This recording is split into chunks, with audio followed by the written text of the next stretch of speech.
Hey, everybody, it's Julie Roginski here with Olga Lautman, and we are so happy to have everybody here. Thank you so much for joining us for this week's episode of Pax Americana. I see that the chat is already hopping, so thank you for that. Olga, I feel like we should just devote the show today to the disgrace that was the Kushner-Witkoff sellout of Ukraine. I did a Substack on it a few days ago where I said it is very similar to the Molotov-Ribbentrop Pact of 1939. For people who don't know what that is when the foreign minister of Germany, Nazi Germany, Joachim von Ribbentrop, sat down with the Russian foreign minister, Vyacheslav Molotov, and they secretly decided to, well, first they not publicly, but they had a non-aggression pact, but then secretly in that non-aggression pact, they also carved up Eastern Europe into spheres of influence.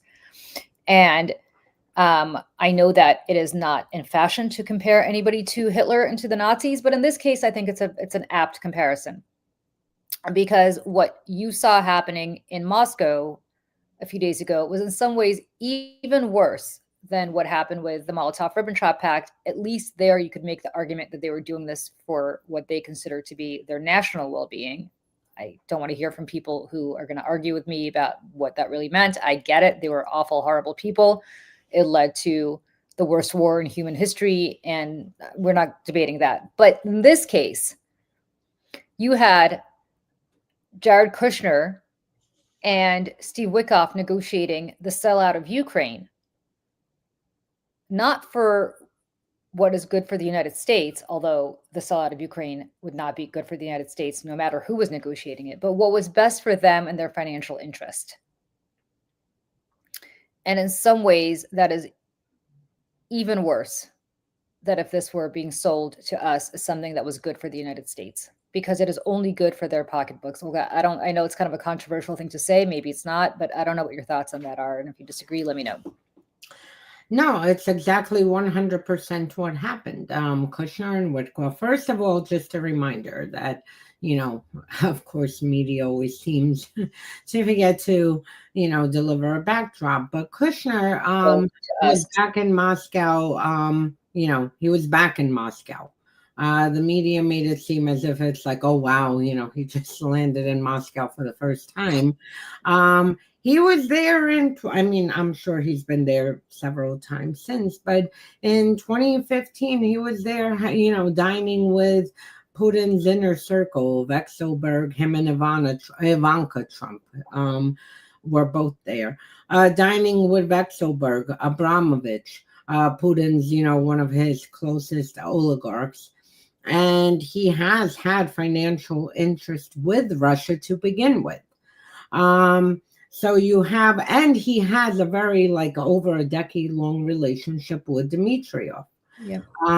Who, again, I'm sorry to pause for people who don't know, Kirill Dmitriev, who was also at this meeting. It was a very small meeting. I think it's important to note the American side only had Kushner, Witkoff, and a few translators.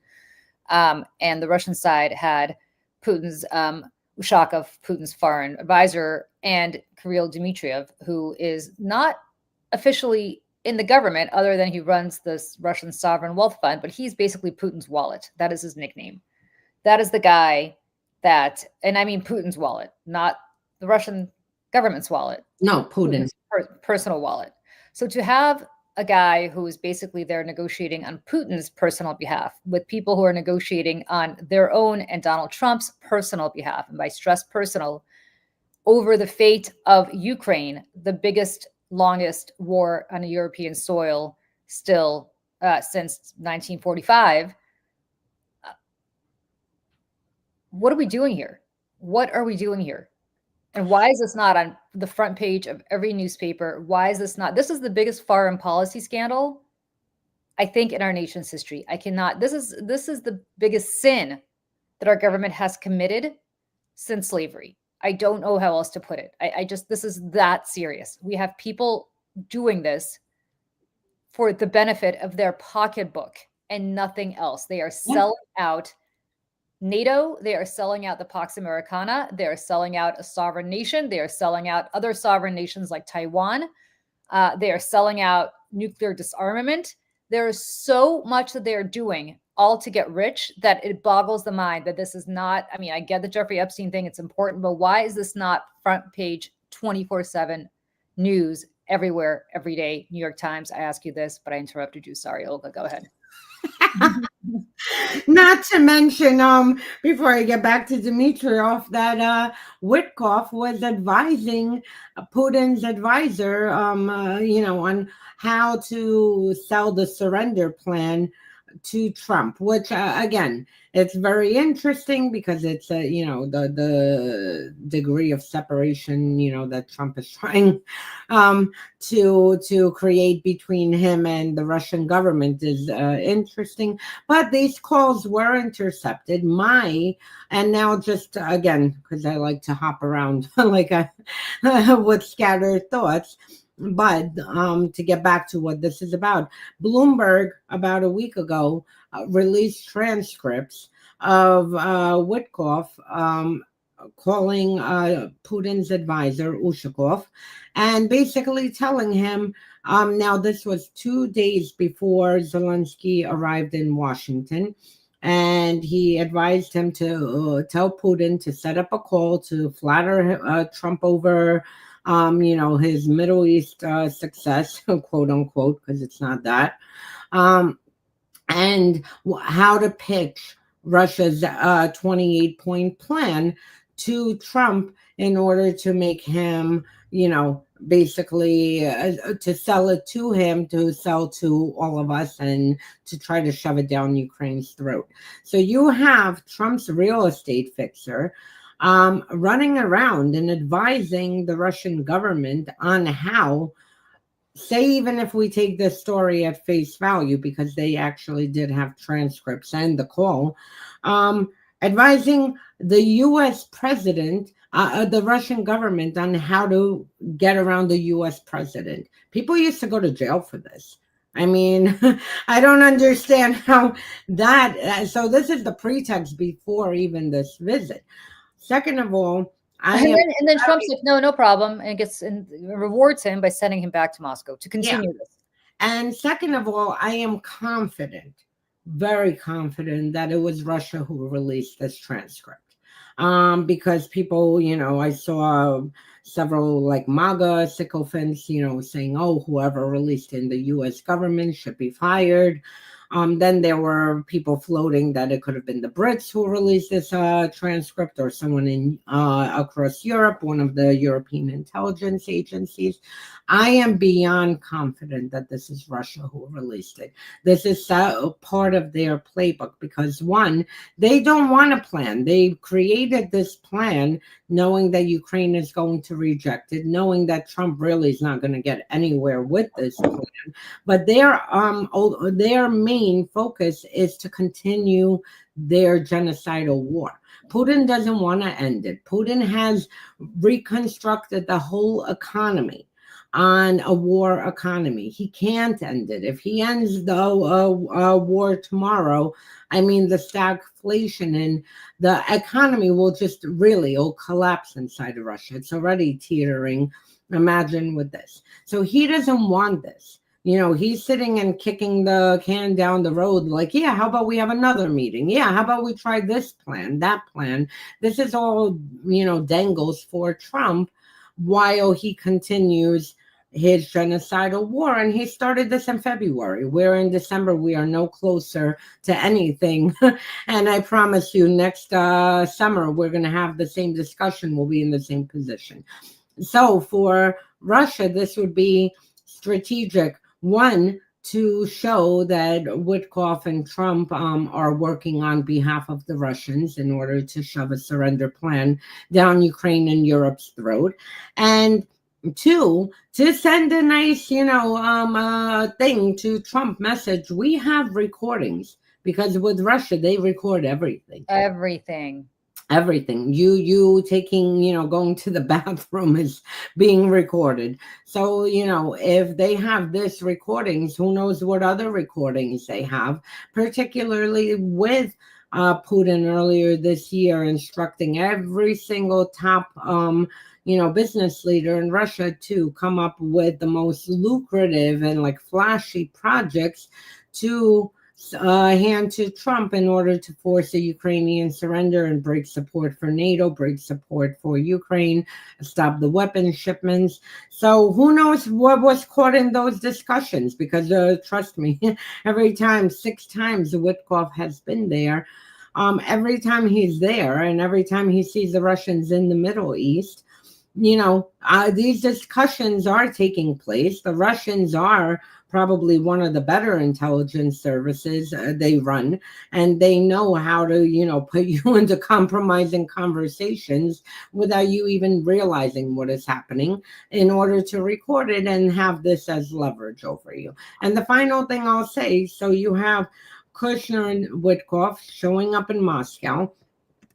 Actually, a few things happened interesting. One, Putin made them wait for several hours, which was just great. and they did. I mean, this is the United States.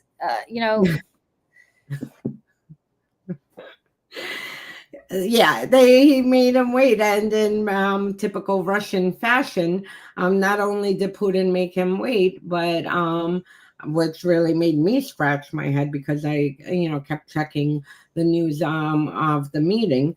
But he was on live TV at an event. So he not only made them wait for hours, but he actually went on live TV at some event to make sure that everyone knows that they're sitting right now waiting while he's sitting here at some bullshit event. So that's one. Two, Kushner this time, who came back to Moscow, his beloved home, he we have to remember has the whole pipeline with Saudi Arabia, and Dmitriev is a direct pipeline from Russia to from the Kremlin to Saudi Arabia, to Qatar, to UAE, in order to literally move sanction, help Russian oligarchs and Russian entities avoid sanctions. And he uses various Middle Eastern vehicles. He has very close relationships with, these regimes across the Middle East, longer than the U.S. does. And this is exactly, so we don't even know what's being funneled to Kushner via the Saudis or via, all his other projects. And we don't know what's being funneled to Witkoff via the World Liberty Financial, through the crypto fund that he started with Trump. I mean, listen, it's not the beauty of this. And this is where I think the press is just falling down on this, right? If this were all done under cover of darkness and secret, then the press would get interested because they think they were trying to hide something. But because it is being so blatantly done out in the open, I mean, the next time there's a Democratic president and that person wants to do something super controversial, don't hide it. Don't hide. Just go do it. Just own it. Because apparently the press is going to be like, oh, okay, all right, no problem. I mean, it's just like, I can't, to be honest, I cannot believe what I'm seeing. I mean, I can't believe it. And the funny part is, everybody's like, oh, Putin spent 5 hours with them. Okay, let's be very clear. 4 hours of that was a lecture about Russian history, the Putin version, about how Ukraine doesn't really exist, how Kiev and Rus, was really Moscow, like Muscovy and things that, no historian would agree with, but nevertheless, this is now what Vladimir Putin does. That was the first 4 hours. And the last hour was probably like, okay, how much money is, Kirill's going to take care of the details with you on the back end about the money. And again, just a reminder, their goal is not to force a surrender plan, because Russia devised this 28-point surrender plan that they've been floating around. They know themselves no one's going to take it. Not Ukraine, not Europe. Their goal is to cause, which is their bigger goal, to cause cracks within the NATO alliance, to cause a transatlantic rift with Europeans seeing U.S. basically acting as messengers for Moscow. This is their goal. It's not that they want more than Donbass. They want all of Ukraine. Then they want to move on to Lithuania and Latvia and Estonia and Moldova and Georgia and Kazakhstan and Kyrgyzstan. This is what they want. But this is all like a smoke screen devised not to stop anything, because Putin has no interest. He cannot. He literally cannot stop this war. Because, like I said, just in the summer, he sat and signed a presidential decree ordering, every, like the top 400 companies to shift over into war production, on top of already what is happening. And he mimicked, not mimicked, he hinted at a broader war. This wasn't about Ukraine. He said, we are coming very close to other countries attacking us, and we need to be prepared to go to war. So this decree that he signed wasn't about Ukraine. It wasn't about anything. The type of weapons that he authorized has nothing to do with Ukraine. This has to do with Europe, the rest of Europe. So, Putin is in this for the long haul. He's pretty happy for him. He's sitting in the Kremlin. He can carry this, genocidal invasion on. He's already been doing this since 2014. So we're now entering 12 years of, this failure of the West to stop Russia, which is incredible. You have one, lawless, collapsing country, and then you have 30 plus countries, and like this imbalance. The fact that this one lawless country can continue 12 years later to do this is incredible. But another thing that the media absolutely not in any capacity, forget connecting dots, they didn't pick up on any capacity, that this meeting went so well for Russia with Witkoff and Kushner, that it wasn't even 8 hours later that they decided to pull some U.S. Like Marine, I think that's his position, who has been sitting in Russia's detention center and sentenced for whatever reason. They decided, like within 8 hours, to drag him out front page and say that we are sentencing him now to 10 years. Because he attempted to attack a security guard inside the, penal colony. So you have, not only Witkoff and Kushner running around like jesters, freaking embarrassing the United States and humiliating the United States in Moscow, but then you have Moscow like hours later dangling an American military person and saying, oh yeah, he attempted to, with no evidence, of course, he attempted, he carried out a violent act against one of the security guards. So now we're increasing his prison term to 10 years. Was this mentioned anywhere? Did you hear about it? Because had I not read Russian press, I would have never, ever, ever known that an American is being, dragged out, humiliated, and a military. They have several. They have a school teacher. They made sure to pick an American military member to dangle him out and say, oh, he did this. Yep. We're now upping his sentence to 10 years, and with no evidence, hours after Witkoff and Kushner left. That shows you where that meeting went and how that shows you the priorities that Kushner and Witkoff had. Did they mention this American? If they did, that was their answer. Yeah, and I'm sure they didn't, because the only thing they're concerned with is money. That's it. I mean, Kushner is not a government employee. Witkoff is a shady real estate guy from New York who dealt with Russian mafia back in the day, deals with Blavatnik, which is Putin's other money man. I'm sure Kushner did too in his real estate, or his dad did. I mean, look, here's the reality. Jared Kushner, and I've known that family a long time because, believe it or not, they used to be big Democratic donors back in the day. His dad was. Jared was a little kid running around back then. They're totally immoral. I mean, like broken. But the one thing that's fascinating to me is that they hold up their grandparents, Jared's grandparents, who are Holocaust survivors. Like, they hold them up like they are deities, which is absolutely right. I mean, if you survive the Holocaust, you should be held up that way. And yet, has Jared learned nothing? There is literally a genocide happening right now. Right now. Zelensky, parentheses, Jewish, is being called a Nazi.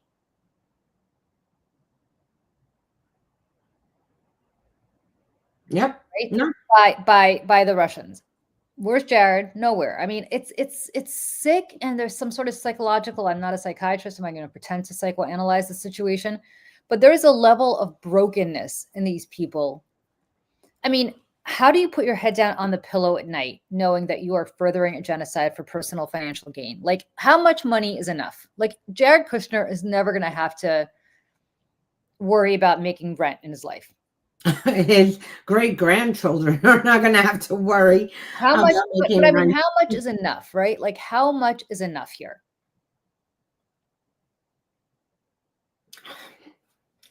I mean, again, it goes to the bigger, discussion, just period. With we see the same story happening yesterday. Saw news, well, not news, CNN direct, I believe Michael Dell, to donate, billions to Trump. Really? Like, for his whatever, this nonsense freaking child fund. Really? Like, Della is wealthy enough. If he wanted to, one, he can donate $6.5 billion to any children's organization that exists and is doing work domestically in the United States or across the globe. Two, he can open his own children organization, child organization. So why is it that you need to go and make $6.5 billion donation to Trump? Money, more power, more money. More money. How much money is enough to these people? Apparently, they.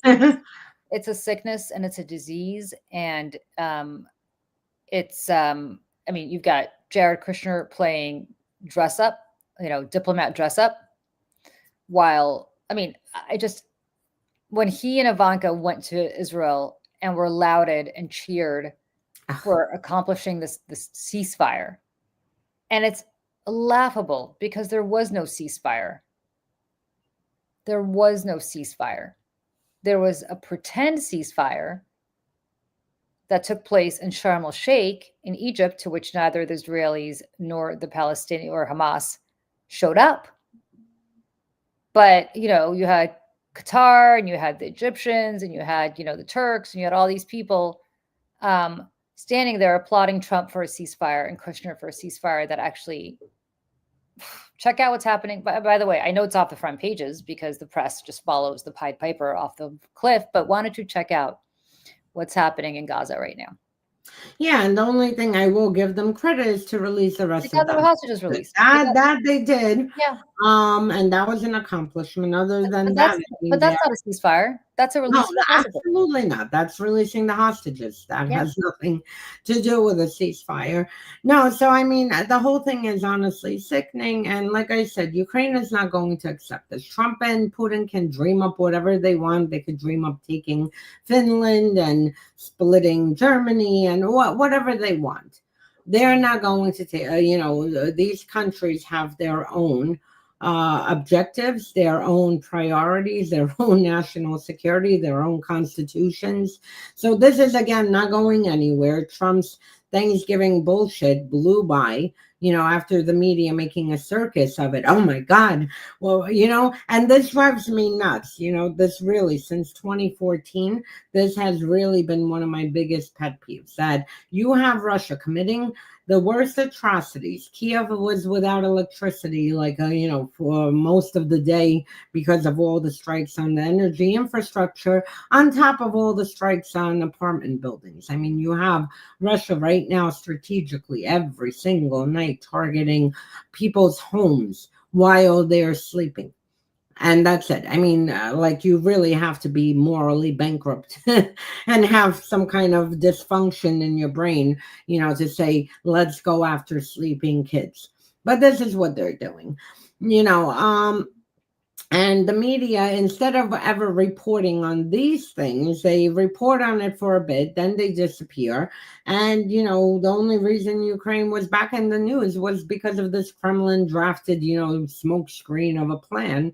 And then the media started turning it again into another circus. Oh my God, how close are we to peace? Where is this framing of media? How close are we to having pushing Russia out of Ukraine? Because here you want to achieve peace. Here's a sure method to achieve peace. Get Russia the hell out of a foreign country. And there you have peace, because Ukraine's not interested in invading Russia or attacking Russia. The minute, Russia goes back, Ukraine has been striking refineries and critical infrastructure in Russia. They'll never launch another drone that way. If anything, we always joke that we're going to put such a fortify the border with alligators and moats and electric zapping stuff and like a freaking 10 million foot wall, everything to make sure here in Russia, this is your side and this is Ukraine's.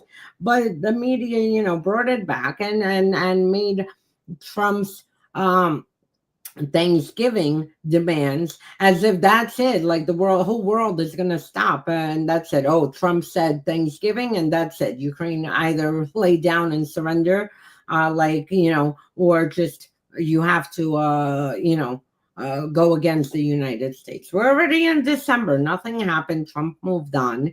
And Trump is, knows how the media is, and throws these things out in order to kind of the media reminds me of like penguins, and like you have little fishies, sardines being directed and they all come flopping over there. So Trump knows this very well, and he threw out this, thing to get away from Epstein, to get away from the war crimes they're committing in the Caribbean, and to move the topic elsewhere, to something else. And we're now in December, and guess what? We are as close to any kind of a ceasefire as we were in January. And that's it. Yeah. I mean, look, it's laughable. And the part that I guess upsets me more than anything else, and aside from the obvious, which is that these people are monsters, is that the media just keeps falling for it every time. Like, oh, this is going to be the time. This is going to be the time. I've never heard of Wolf Blitzer or, people who should know better, who've been around for decades. One gets it. Aaron Burnett gets it on CNN. Oh, okay. Aaron Burnett gets it. If you want to know what's happening in Russia, listen to Aaron Burnett. She gets it. She has the right people on. She understands what's at stake here. Nobody else. Yeah, and the rest, decades. I mean, Blitzer has been around how many wars? Like too many that I can't even name. And, the fact that he would make a circus around this and take it seriously instead of saying, well, what about the United States, demanding that Russia leave? There we go. That's a simpler way to get a plan. Anyway, so we're back to square one with this. In the process, it is so damaging. You opened up with, Pax Americana and our transatlantic alliance is being broken. And it is so damaging every single time there is a spectacle like this. You have Europe, who now more and more becomes distrustful, stops sharing intelligence, and comes to like a very rude awakening, that the United States is now, on behalf of Russia and other autocrats around the globe, they cannot be trusted. And I mean, there was an article that came out recently, a few days ago, that, European leaders called Zelensky and said, listen, Trump, which I'm like, did they just wake up from a coma? But they called Zelensky and said, oh, the United States doesn't have your interest and they're trying to help Russia. Oh, good morning to you. Yeah. Well, speaking of NATO, Marco Rubio, Olga, did not bother showing up to any discussions with our European allies in the last week. He did bother showing up to Trump's cabinet meeting where he sat next to the president and just sucked up to him in ways that would have made a contestant on The Celebrity Apprentice blush.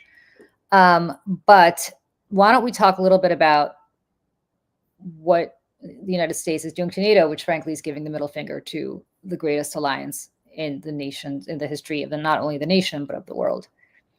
Yeah, so Marco Rubio is not showing up to meetings, a NATO meeting, which, U.S. always used to show up until this regime came back.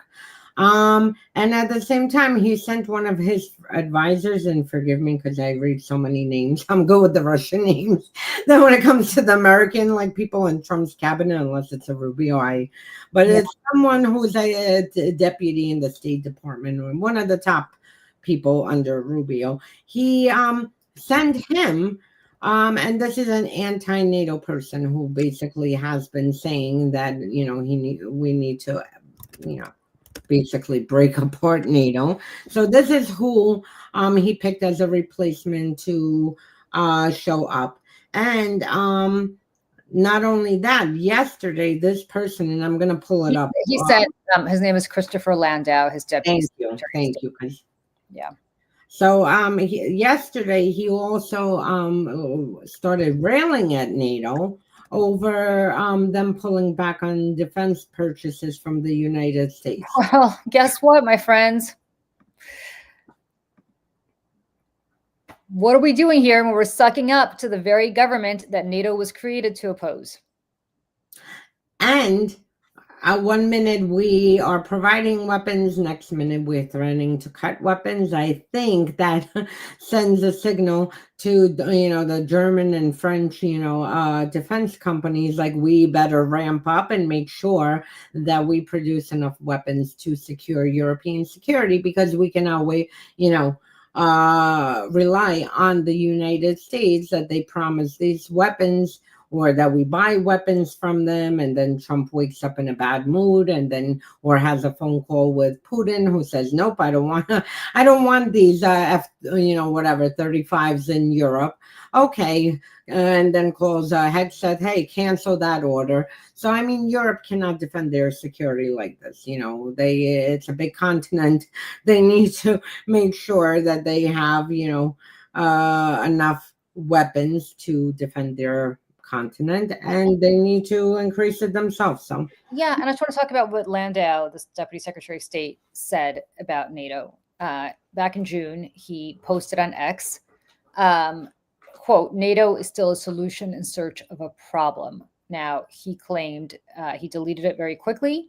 Spokesperson of the State Department downplayed the significance, calling it a quote, casual, lighthearted remark intended for a brief private exchange. Okay, I don't know why that's any better. But, this is who Rubio purposely is sending to represent him. Somebody who did tweet out NATO is a solution in search of a problem. Now, I don't know how you know anything about history and think that NATO is a solution in search of a problem. The problem exists.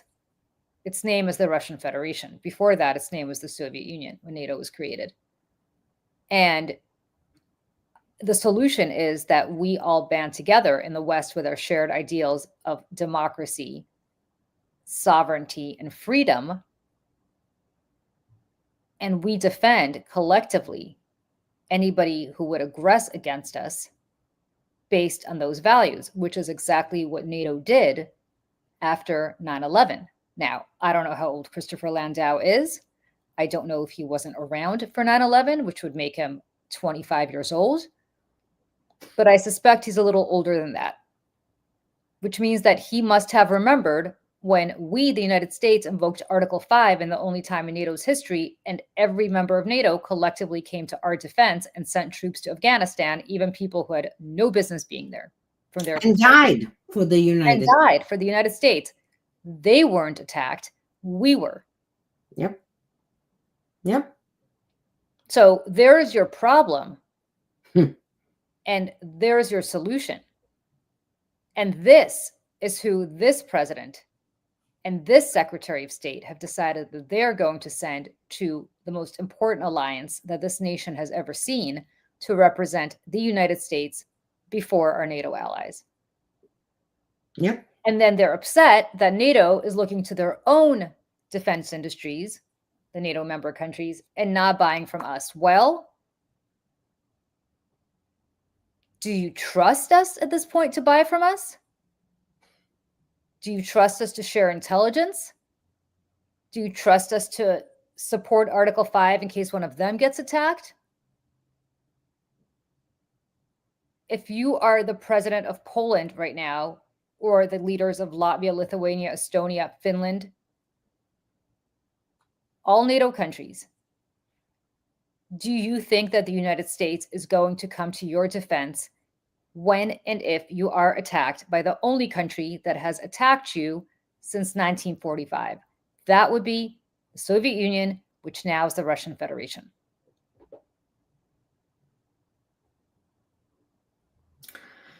Finland was in a war with Russia in 1940. So were the Baltics. That is how the Baltics became part of the Soviet Union. Poland, we'll end here where we started, was carved up by the Nazi foreign minister and the Soviet foreign minister. And if you go to Poland today and you ask the Poles if they like the Germans less than they like the Russians, they look at you like you have 20 heads attached to your body. They're like, the Germans, what's the problem with the Germans? But they hear the Russian language. And I know this because I made the mistake of speaking Russian in Krakow one day when my mother called me on my cell phone. I picked up in the middle of a restaurant out with her. I thought we were going to get tossed out of there. They hate the Russians. I mean, I know Polish people who live in this country. They hate them because they were force-fed that bullshit propaganda their entire lives under Soviet rule, when they had a puppet regime ruling them on behalf of Moscow. Yeah, no. There's your problem. There's your problem. And they joined NATO because they believed NATO was the solution. That is the most important thing. I bet you if you ask any poll, the most important thing that they did for their national security since 1945 was finally getting admitted into NATO. And this guy, this representative of the United States, has the nerve and the temerity to sit there and tweet out that it's a problem in search of a solution, or a solution in search of a problem, whatever the hell he said. This is who's representing us.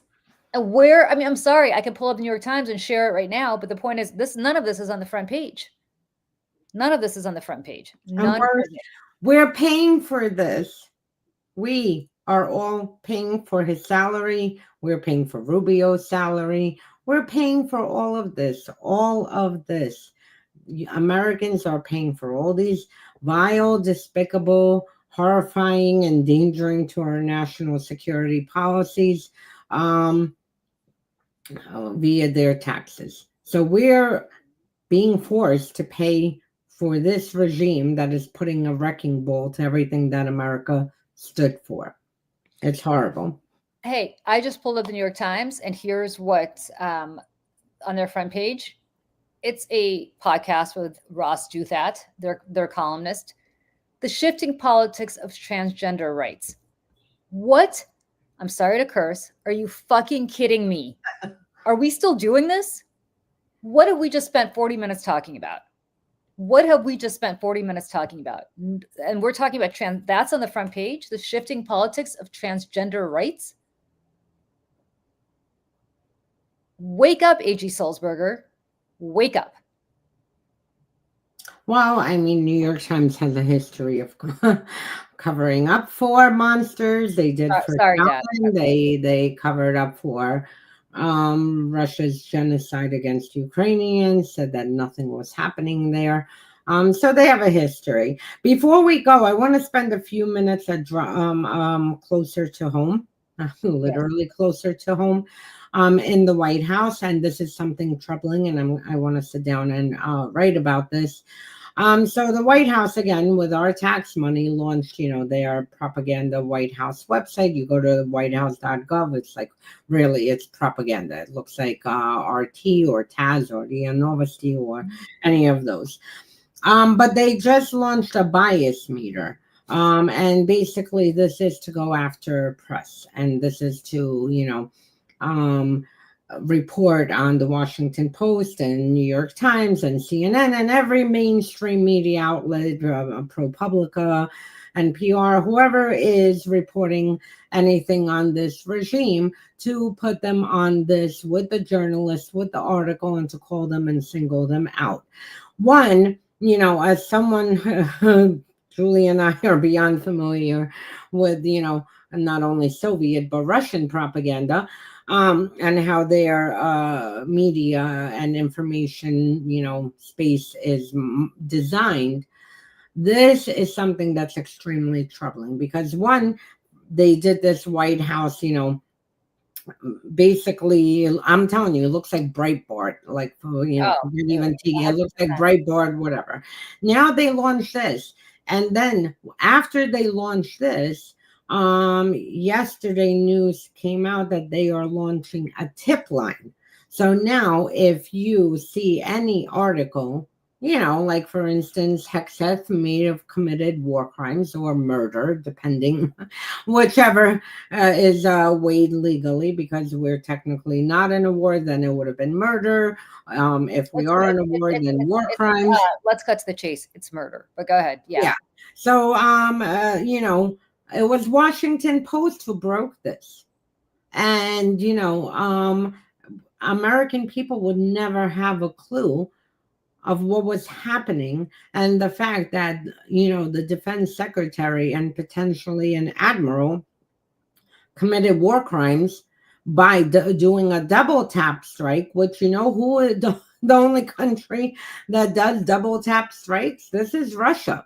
Russia does them all the time, whether it's in Ukraine, Syria. They will hit something, see that there are survivors, and say, oh, no, we don't want survivors. And we're talking about in hospitals and, humanitarian corridors. And then they go and strike again. In Ukraine, they hit a residential building, wait for first responders to arrive, and then, make sure to do a double strike to kill the first responders.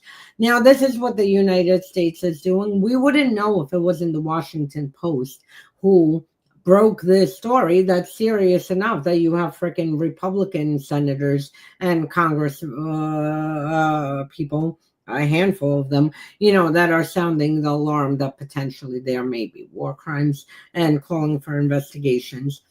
Guess what? This is the type of reporting that is now going to be on this bias meter, endangering the journalists, intimidating the journalists, singling them out. And we all know every time Trump singles, someone out, that they end up getting bomb threats and swatting and, potential actual attacks.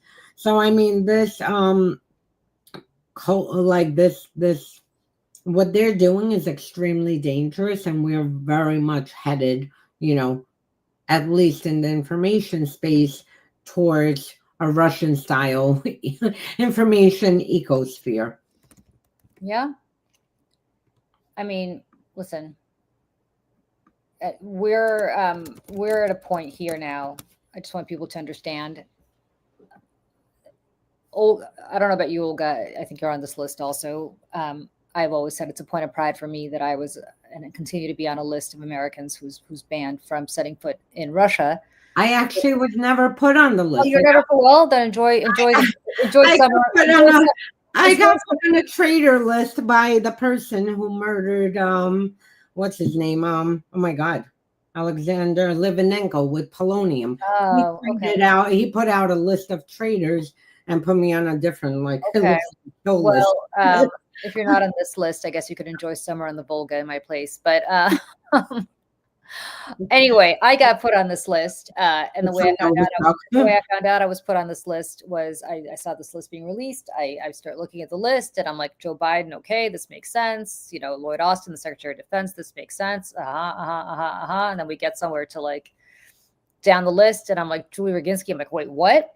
Anyway, I thought long and hard about why I got put on this list. And the reason I got put on this list is because when I was at Fox, I think I told you about this before, I had a show. They crazily gave me a show on foxnews.com, which back then they were not paying attention to. Now it's like the money tree for them. But back then, this was in 2016, 2017, they weren't really paying attention to it. They gave me my own show and they gave me a producer. And since nobody's paying attention to it, I decided to use it as an opportunity to go after Putin. And I would look into the camera every week and I would literally riff in Russian and tell Vladimir Putin that he sucked.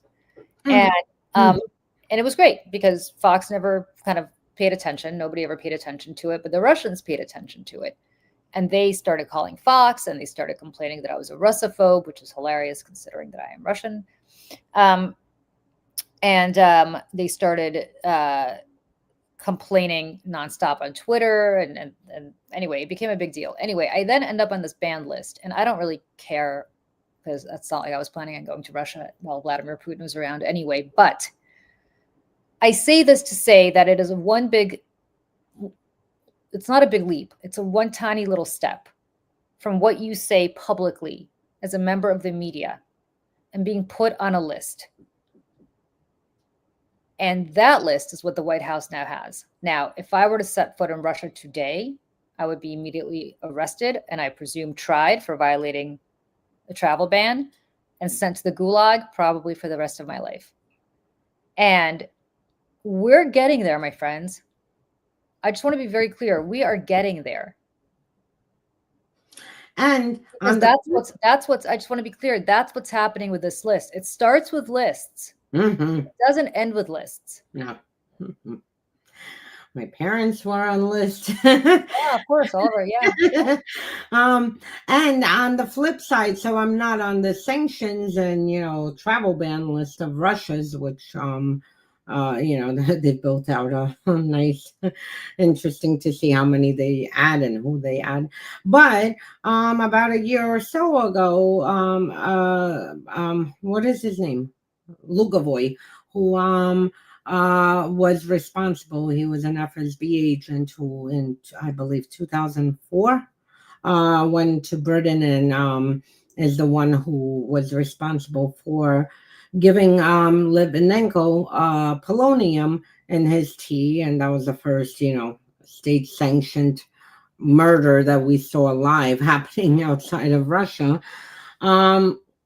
He put me on a list and, on a list of traitors and posted about me in his Telegram. Now, the reason I say this is that this is now on the other side of what the White House is doing and how Trump operates with this.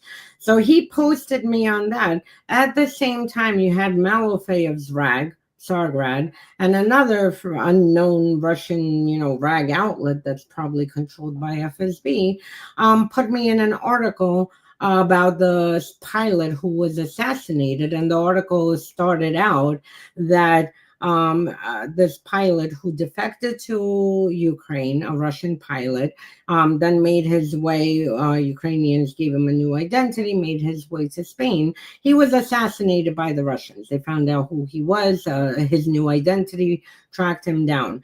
The article started both in Malofeyev's and that his murder basically flushed out all the rats and the traitors to the country, and that we're all going to see the same fate. So this is the intimidation tactics that they use, where they start, not directly putting a death threat against you, but putting you in a random article. I didn't even write about this thing. And that's same thing what Trump does. And I mean, Marjorie Taylor Greene and a few of his own people, received, Thomas Massey and others received the same medicine, that once you get put on a list and get a target on you, the intimidation that follows. And this is exactly what this White House thing, is. And like you said, anytime there are lists, the Nazis made lists, the Soviets made lists, the Russians make lists. Anytime there's a list, I mean, it's not good. You don't want to be on any list. We don't want to even get into a habit of tip lines, having informants, rat you out within the government, which they set up,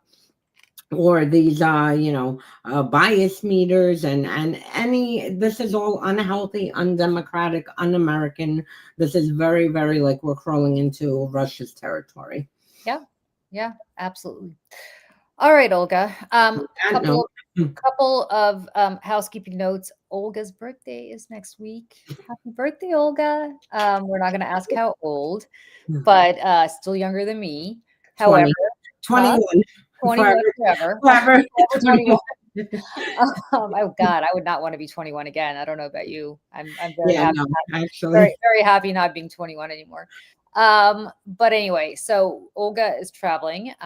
We are not going to be doing our show on Tuesday. We're not going to be doing active measures on Tuesday, although we will have our final installment of active measures in your inboxes on Monday. We will do the show when Olga gets back. So that's not the last week was not the last show, but still. That's scheduled towards the end of the month. Both Thursdays fall on New Year's Day and Christmas Day. Yeah. So yeah. So Olga is also not going to be here next Thursday for Pax Americana.